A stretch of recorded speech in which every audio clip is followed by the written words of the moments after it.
Where is Boxy Boo? But first I want to express a massive thank you for all the support. As a token of appreciation, I've hidden a £10 Steam gift card in this video for one lucky viewer, so make sure to watch the entire video. And before asking, I did try and use my own voice, but it didn't work. Boxy Boo is one of the 3 hidden antagonists of Poppy Playtime Chapter 3, which was released just over a month ago. However, there are many mysteries surrounding this character and his potential goals, because we never really hear much about it. So today, I wanted to theorize about who Boxy Boo is and what goals Boxy could have in Poppy Playtime. I believe Boxy Boo will appear as one of the main characters in the 4th chapter. Firstly, who is Boxy Boo? Well, from what we can see, he's just a jack-in-the-box toy within the game. Boxy makes his first appearance in Project Playtime, known for his creepy design and his ability to disguise himself. Boxy may seem like an innocent, meaningless toy, but in reality, Boxy is a ruthless killing machine.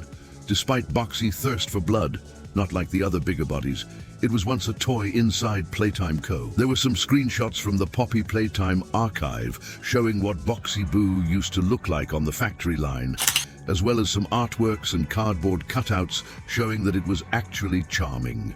And overall, Boxy is one of my favorite characters in the Poppy Playtime universe, although we've barely seen him, except in Project Playtime. I can't help but wonder why put in all the effort to create such a character if he's not going to be in the main game. It seems a bit peculiar, but thanks to Chapter 3, we get some new information that may hint at where Boxy has been and if we'll ever see him in action. As I mentioned earlier, Boxy is yet to make an appearance in Poppy Playtime, but we catch a glimpse of him briefly on a tape during the Hour of Joy. In this footage, we can see Boxy attacking employees, much like the other toys, amidst the chaos.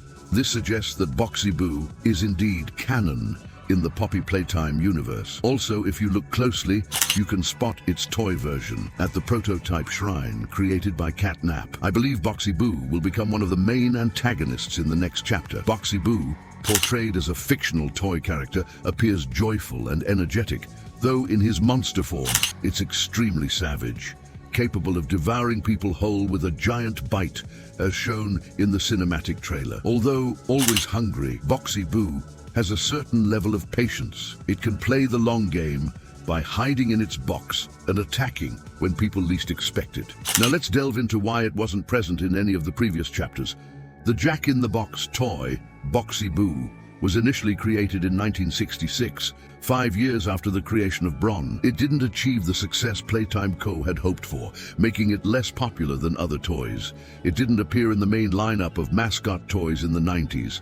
However, Playtime Co. soon found a new use for Boxy Boo, but something more ominous. Thanks to Huggy Wuggy's massive success in the 90s, the demand to create more bigger bodies came as a surprise, but now, Boxy was now needed more than ever. Being the first successful bigger bodies, Boxy played a crucial role. The initiative aimed at creating giant toys with human souls inside, using larger bodies as workers to perform various tasks.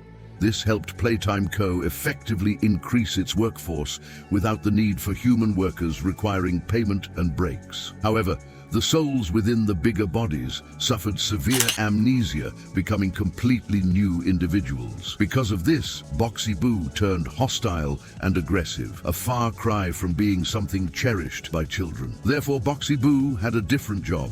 Boxy's new goal was to eliminate all lower-level employees who learned about the initiative. Boxy has become increasingly hostile towards anyone. This then turns into Boxy always needing something to eat, which soon turns into human flesh. This was further evidenced when Harley Sawyer visited Boxy Boo's containment chamber. Boxy Boo could be heard growling and playing his music box while the doctor admired his success, explaining how they said it was impossible and that he challenged all odds, proclaiming this creature as the first of many successor. Boxy Boo has now opened many doors and new possibilities, some of which supposedly lead to immortality, as a human soul could never die if kept within a toy. Then, Harley decided on Boxy Boo's new role, the human grinder. This means Harley plans to use Boxy Boo to devour any unauthorized personnel who know about the experiments. He asks the nearest doctor about the latest events, leading youths to see Boxy Boo in action. Rowan Stoll gains knowledge of Playtime Co.'s true ambitions. Rowan vows to hand over all confidential files to the authorities, though his life is cut short. He writes a letter to his mother after finishing his third and final recording, before he vanishes into a backstage theater. It is here that Boxy Boo will devour him alive. It is also known that Boxy Boo was even hostile towards other toys. When Experiment 1199 was presented to the other experiments, they opposed him and initially harmed him. During the recording, soon after looking to the right, faint music can be heard from Boxy Boo, the sound becoming more and more noticeable until 1199 is attacked by Boxy Boo. The Playtime CO research team quickly responds to this and swarm the content area around 1199, or better known as Bron, as Bron is lying on the floor around a pool of blood, being said to be near death. For him, this incident could be one of the factors explaining why we don't see Boxy Boo in any of the previous chapters. As if the scientists realized that being near Boxy was so unsafe they would refuse to work, so they locked him away far from everyone, where he could still do his bidding, but no one would see him deep underground. Due to Boxy Boo's corrupt behavior, it seems he may not have been the friendliest out of the bunch with many other toys, although there was another creation that was also an outcast, Experiment 1006, or better known as the Prototype. While Prototype planned the Joy Hour, he took into account Boxy Boo's hostile traits, befriending the most hostile and irritated toys, someone he knew could guard him and ensure his safety, just as Boxy Boo guarded the existence of the larger body initiative, being made to eat anyone who learned about it. Now, you might be wondering why someone like Prototype would need something like a bodyguard, considering that all the other toys fear him. It seems he's strong enough on his own. As we already know, Prototype takes dead toys from the warehouse and uses them to become stronger. We can assume this because he adds them to himself, which was further evidenced by Mommy Longlegs at the end of Chapter 2, when she tells us that he will make her a part of himself. What have you done? He'll make me part of him! And right after he takes her torso, and this also marks the beginning of the Prototype, but he's even known to kill his biggest follower, the one who revered him as a god, Catnap, ultimately sacrificing himself to Prototype, allowing him to take his body and apparently make himself stronger. This means that even at the end of Chapter 3, Prototype was still taking bodies. He was still trying to become stronger. Prototype wasn't fully formed yet, at least in his eyes. So if something or someone like us decided to pursue him while he was still weak, he would need a lot of help, both from Boxy Boo and Catnap. Yes, Catnap helped attack anyone who opposed Prototype, but you can never be too safe. So Prototype felt he needed someone who would be patient enough to sit and wait, something that Boxy Boo is very good at. The Prototype convinced Boxy Boo to keep him safe even after the Joy Hour. His new job was to now protect the Prototype, so this is why we haven't seen him. But if Prototype was at ground level, why didn't he just leave or kill us? Well, we are slowly hinted to the fact that we need to help Poppy to kill the Prototype. At the very end of Chapter 3, as we descend in the elevator with Poppy, she begins to explain something, telling us that once we land, we need to be careful. There's something, and then she stops because Kissy Missy is attacked from above. But first we need to look at what Poppy said. Once we hit the ground, we need to be cautious. There's something... What's she doing?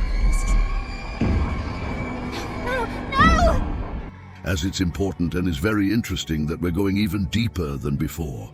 We're already very deep under the factory. So I suppose this is where experiments were conducted deep underground, so no one would find them.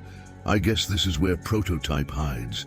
Yes, we've seen him at ground level, but down here, it's probably where he spends most of his time.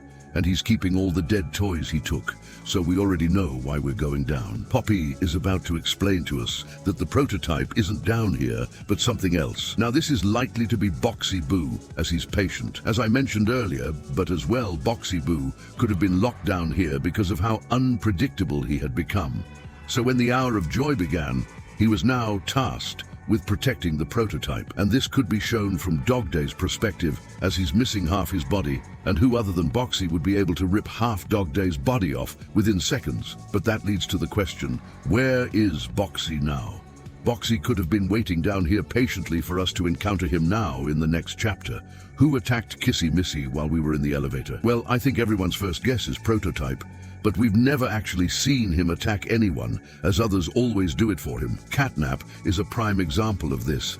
And because we have now destroyed Mommy Longlegs and now Catnap, maybe the Prototype will release Boxy Boo, but on the upper levels, Boxy Boo could have attacked Kissy. Given how close we are to destroying the Prototype, Prototype has no other choice but to let Boxy roam free. What do you guys think of this theory? Will we ever see Boxy Boo in the main game, or will he always just be another toy? Let me know in the comments below, and remember to stay curious. I again just wanted to say a massive thank you for all the recent support on all the videos, all the shorts and all that. And yes, this is my real voice, and yes, I did manage to get it working, but after I edited everything, and I wasn't going to sit there and edit for hours again. So with that, this video has come to an end. I hope you guys really did like it. I tried my hardest to get it right, get the information right, but if you have more theories, just let me know and I will make sure to include them in the next video. Without further ado, good morning, good afternoon and good night. I'll see you in the next one.